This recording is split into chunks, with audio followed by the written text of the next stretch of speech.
Oh hey! Random. Was ist schon wieder, Klein Timmy? Was ist schon wieder? Du bist Kranz, hehehehe. Sehr informativ, Klein Timmy. Sehr informativ. Anyway, reden wir doch mal heute über einen Klassiker der Videospielgeschichte. Es ist schon etwas her, als ich etwa einer Videospielreihe bzw. Videospielen eine eigene Review gewidmet habe. Ich glaube, das letzte war irgendwas mit Metroid. Solltet ihr euch definitiv mal anschauen, Zwinker. Aber heute reden wir mal wieder über Mario. Und auch wenn ich schon etwas Sunshine reviewed habe und meiner Meinung nach immer noch stehe, dass über Sunshine mehr gesprochen werden kann, sowohl im Positiven, sowohl im Negativen, wird es doch mal auch Zeit, über Super Mario 64, den Vorgänger von Sunshine, zu reden. Ein Klassiker, ein Kultklassiker und für viele das definitive, ultimative 3D-Mario. Wie ich dazu stehe, ob ich der Meinung auch bin und was meine Kritikpunkte an diesem Game sind, erfahrt ihr hier. Doch erstmal die Fakten. Super Mario 64 hat etwa eine Story, die man aus Mario immer kennt. Die Prinzessin wird entführt von Bowser und wir müssen sie retten. Und am Ende kriegen wir vielleicht sogar einen fancy Kuchen. Wie toll. Eine Porter-Referenz. Ich weiß, das ist keine Porter-Referenz, aber bitte lasst mir diesen dummen Saug. Ich finde das lustig. Und natürlich macht sich Mario auf die Reise, Peach zu retten. Und während wir uns auf die Reise machen, reisen wir durch viele zahlreiche Welten. Und wie Chris Pratt das beschreiben würde, was wir in diesen Welten machen. Oh mein Gott, der fragt sich rum. Warum? Ich habe ihm nichts getan. Danke, Chris Pratt. Auf dich ist ja immer Verlass. Nur deine Mario-Stimme ist nicht so dolle. Anyway, der Plot ist etwa der typische Mario-Plot. Und so wirklich müssen wir über den Plot genauer reden. Ich meine, wir alle kennen etwa den Plot eines ikonischen typischen Marios. Und 64 erfindet das Rad nicht neu, aber zugegeben, Mario war jetzt auch nicht etwa so alt, als 64 rauskam. Ich denke, Mario war noch nicht mal etwa die 10 Jahre alt Marke. Aber hey, was wir etwa in diesem Game kriegen, sind Voice-Aufnahmen von den Charakteren. Besonders Mario. Denn man darf mal nicht vergessen, das war das erste Spiel, wo Charles Martinet den ikonischen Klempner offiziell, wir reden nicht über das eine PC-Spiel, offiziell etwa synchronisiert hat. Und was für einen fantastischen Job er macht. Sein Mario ist ikonisch. Und es ist wirklich traurig zu sehen, dass er etwa mittlerweile den Charakter nicht mehr sprechen wird. Natürlich sei ihn etwa der gute Ruhestand gönnt und ich kann auch verstehen, dass er zu dieser Entscheidung kam. Immerhin ist diese Stimme sehr aufreibend auf Dauer für den Hals. Also man kann ihn einfach wirklich nur einen guten, beziehungsweise den besten Ruhestand wünschen. Aber ja, seine Stimme ist ikonisch und ich bin so froh, dass wir ihn als Mario gekriegt haben durch dieses Game. Aber ja, kommen wir doch mal zur Grafik. Natürlich darf man etwa ein N64-Game grafiktechnisch nicht etwa mit einem neuen Game vergleichen. Und das werde ich auch nicht versuchen. Persönlich gesehen, ich bin großer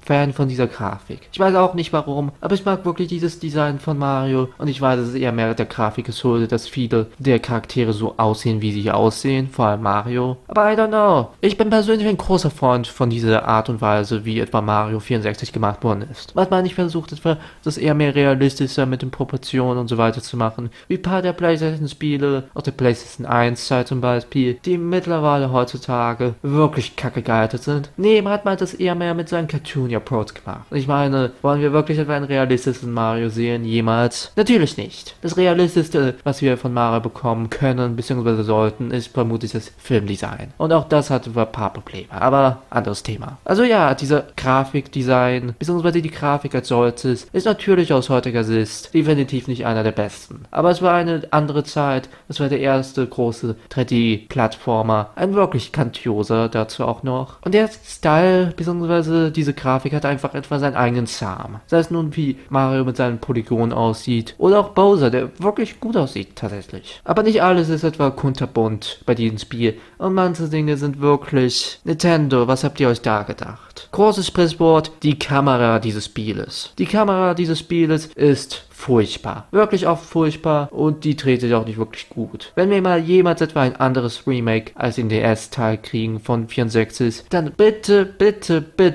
habt eine neue, bessere Kamera. Denn die Kamera in 64 ist wirklich ein großer Abfuck und auch einfach wirklich schlecht. Klar, zu der Zeit kann man da vielleicht noch ein Auge zudrücken, aber meine Güte, die Kamera ist wirklich nicht so doll. Und auch die Steuerung her ist meh. Versteht mich nicht falsch, ich mag etwa den 64-Controller wirklich sehr. Aber die Steuerung für Mario 64 ist doch irgendwie ein bisschen gewöhnungsbedürftig. Und klar, ich kann verstehen, dass wir Limitationen haben, aber meine Güte, manches von der Steuerung kann wirklich frustrierend sein. Versteht mich nicht falsch, die Steuerung ist per se jetzt wirklich nicht schlecht. Die ist weit davon entfernt, so schlecht zu sein wie die Kamera, aber auch definitiv nicht die angenehmste und beste Steuerung. Da zum Beispiel Sunshine das etwa besser gemacht. Auch wenn Sunshine natürlich seine Probleme hat und über diese wir auch schon geredet haben. Zwinker. Über was wir noch nicht geredet haben, sind die Welten. Und auch wenn die Welten aus heutiger Sicht und vor allem aus heutiger Mario-Sicht definitiv sehr, sehr cheapes wirken, muss man etwa Kudos etwa dem ganzen Team wünschen. Diese Welten sind wirklich gut gestaltet und haben wirklich gute, clevere Herausforderungen. Klar, manche von diesen sind ein bisschen frustrierender als die anderen, aber vor allem die erste Welt wurde wirklich gut gemacht. Auch etwa wie manche wirklich wie tatsächlich Karte in manchen Aspekten etwa aufgebaut sind, also wirklich sich anfühlen wie ein Parcours, hat irgendwie seinen eigenen Charme. Natürlich bevorzuge ich etwa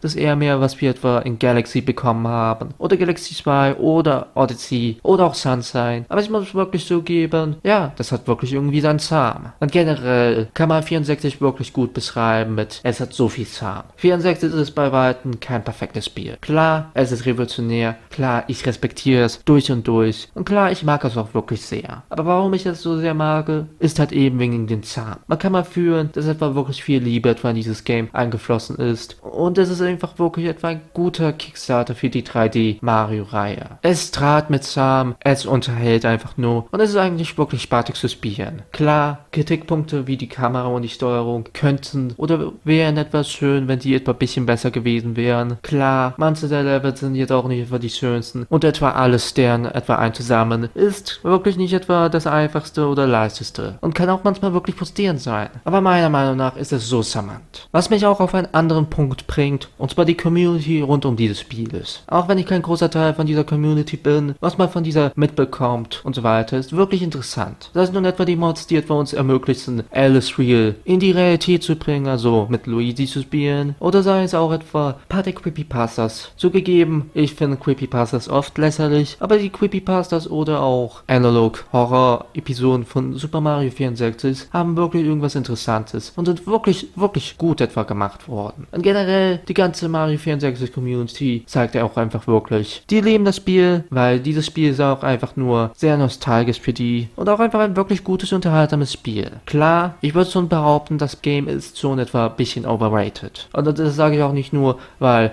Galaxy ist etwa besser, weil es ist ein bisschen modern und so weiter. Nee, ich sag das schon, weil 64 paar Probleme hat, die auch zu dieser Zeit ein bisschen gewöhnungsbedürftig sein müssten. Und generell, es ist jetzt auch nicht das Nonplusultra von den 3D-Mario-Spielen. Sowohl für mich nicht, als auch für viele andere nicht. Aber dennoch, es ist unterhaltsam und es schafft eine Sache wirklich gut, was ein Videospiel machen soll. Und vor allem ein Mario-Spiel. Mario-Spiele sollen Spaß machen und 64 macht ultra viel Spaß. Und am Ende des Tages ist das nicht das, was es zählt. Und es klingt wirklich so, als würde ich irgendwas Deepes davor gesagt haben und dann etwa so eine Frage stellen, obwohl ich einfach nur über fucking Super Mario 64 gesprochen habe. Wow. Doch jetzt seid ihr dran. Was liebt ihr oder mögt ihr eher weniger an Mario 64 nicht? Sind meine Kritikpunkte berechtigt oder eher weniger? Lasst es mich auch alles gerne wissen. Und lasst mich auch gerne wissen, ob ihr eine Meinung habt zu den Creepypastas oder Analog Horror, was etwa mit Super Mario 64 gemacht worden ist. Wenn ihr mehr von diesen Content sehen wollt und vor allem über Cartoons, abonniert doch gerne den Channel oder so ähnlich. Und wir sehen uns, bzw. hören uns beim nächsten Mal. Euer Random oder so ähnlich. Bye!